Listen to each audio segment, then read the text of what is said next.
Welcome back, ladies and gentlemen. Force here with game number 2 between TSL Inori and TSL Revival. This time we are on the map Cloud Kingdom, spawning in the lower left-hand spawn position. Our pink Zerg player, TSL Revival, and his opponent in the upper right-hand position is our red Protoss player, TSL Inori. Let's get a little quick recap of last game. Revival opened up with a 10 pool. With that, wasn't able to do too much damage as Inori scouted it out early, which allowed him to finish off that wall and get up a photon cannon, preventing the 10 pool from pretty much doing anything at all. Now then Inori moved into a 7 Warp Gate level 1 weapon upgrade counterattack, which Revival was able to successfully defend, with Speedlings and Roaches coming out just in time.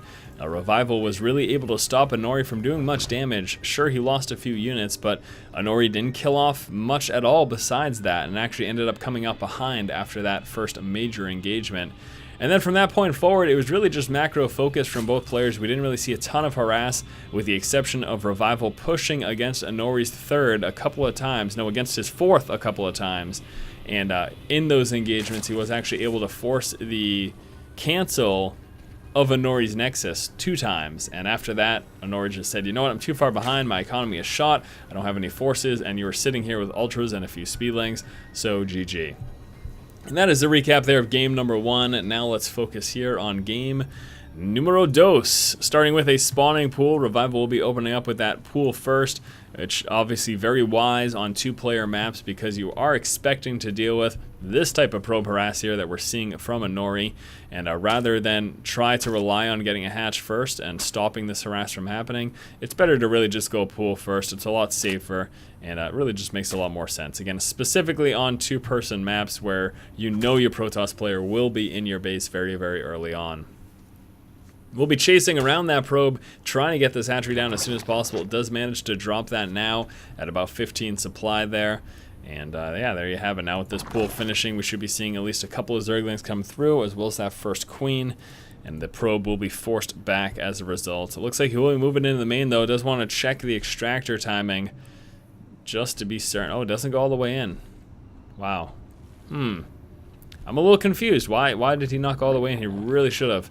Knowing that extractor timing is pretty pivotal because that lets you know when to expect Speedlings, and I really do wish that he had scouted that. But he'll just be chilling out over here for the time being. We do have 2 lanes now in play. We'll be moving around trying to actually find that probe, which he'll be finding in just 1 second. Oh no, that probe, where did it go? Where did it go? It's going down over here. And now patrolling there at the 3rd to attempt to delay Revival from possibly coming out with that, which actually, I don't know if he's going to do because he does have an extractor over here. Let's see if he is trying to come out with this 3rd or not. I don't think so. Could be wrong, though.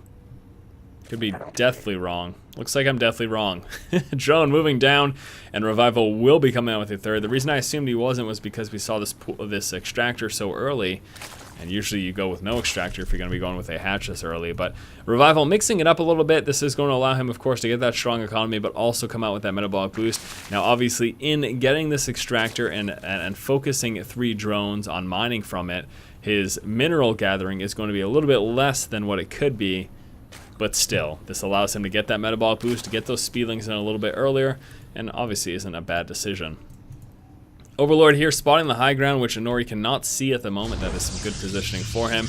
And here comes a sacrificial Overlord prepared to now move into the main base. Inori will be scouting that with his pylon once that does finish.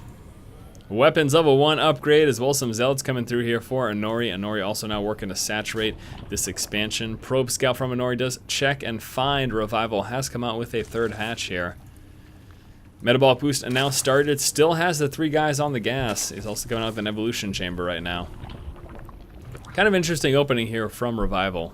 Definitely not what I expected. I really figured that with that hatch and after he got that metabolic boost, he was going to pull off the gas. But again, it looks like he's really focused on coming out with some additional tech here. Is it going to be a layer?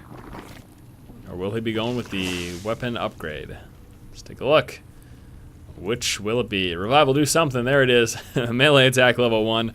So sticking on that gas so that he can come out with that early level 1 upgrade there for those Zerglings. And now we're going to saturate this 3rd. And now that that is up and ready for mining. Back over here for Inori. Is chrono boosting out that Warp Gate Research level 1 weapon upgrade coming out for him.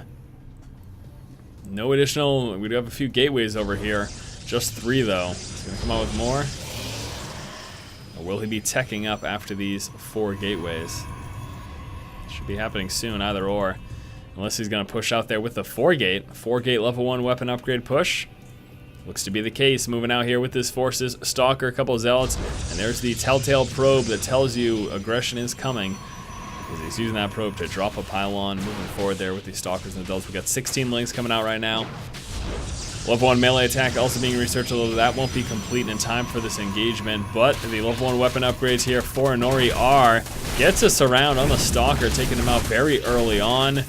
Also gets here before this pylon finishes, allowing him to take out the zealots, and really unfortunate there for Inori.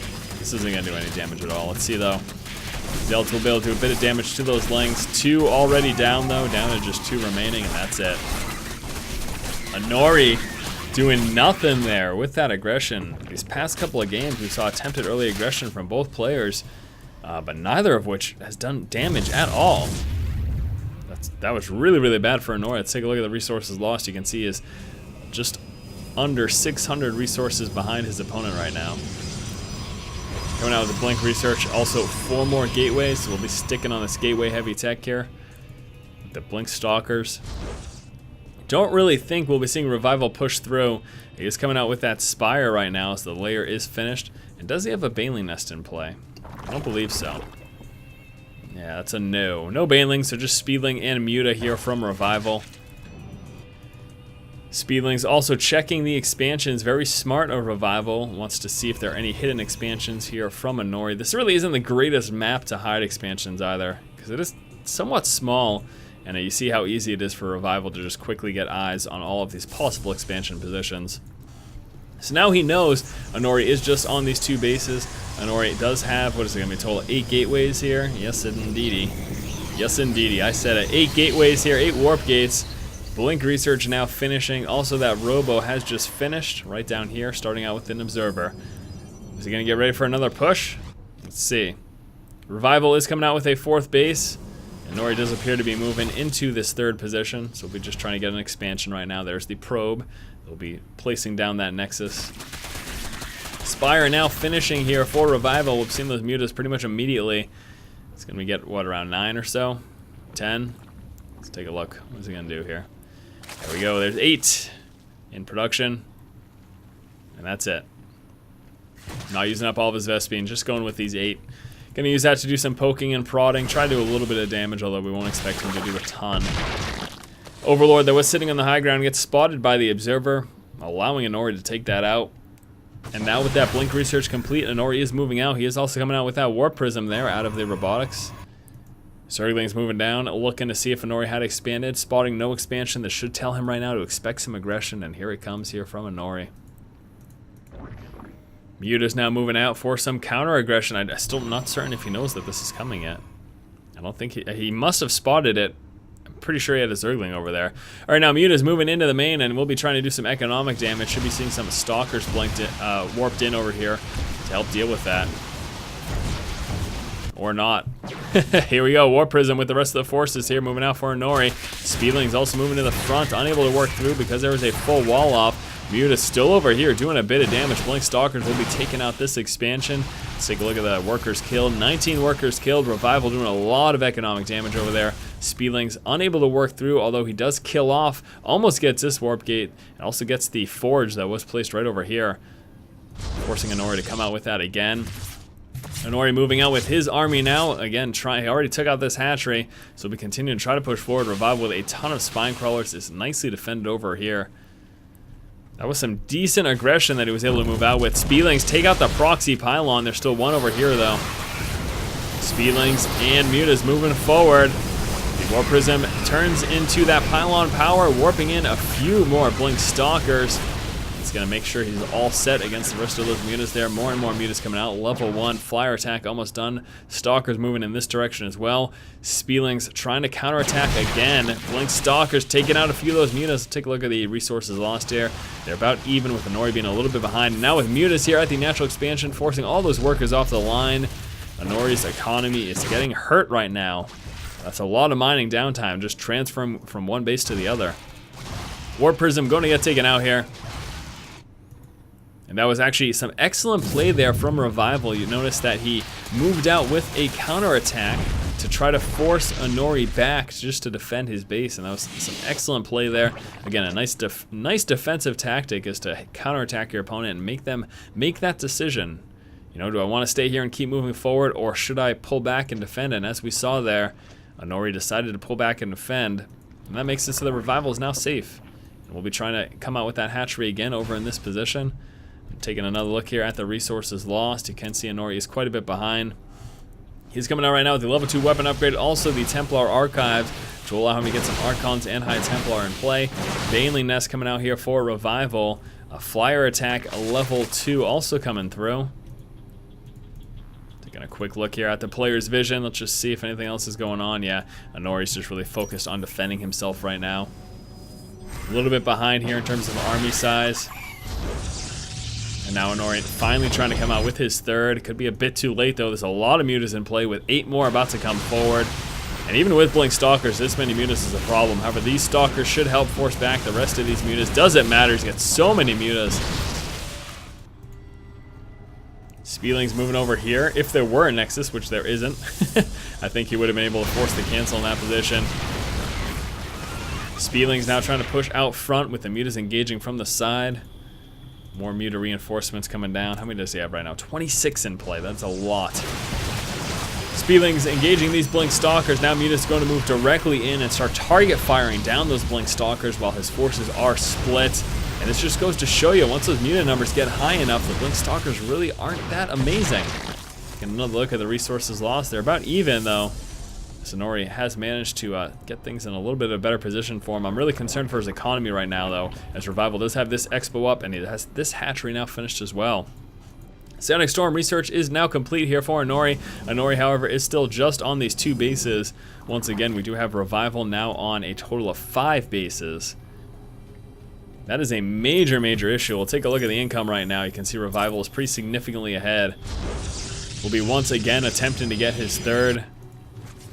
See what Revival decides to do about that. Mutas and Spielings now positioning themselves to engage, and is going to go just straight for it. Here come the Banelings. 40 Banelings morphing in. Carapace level 1 coming through.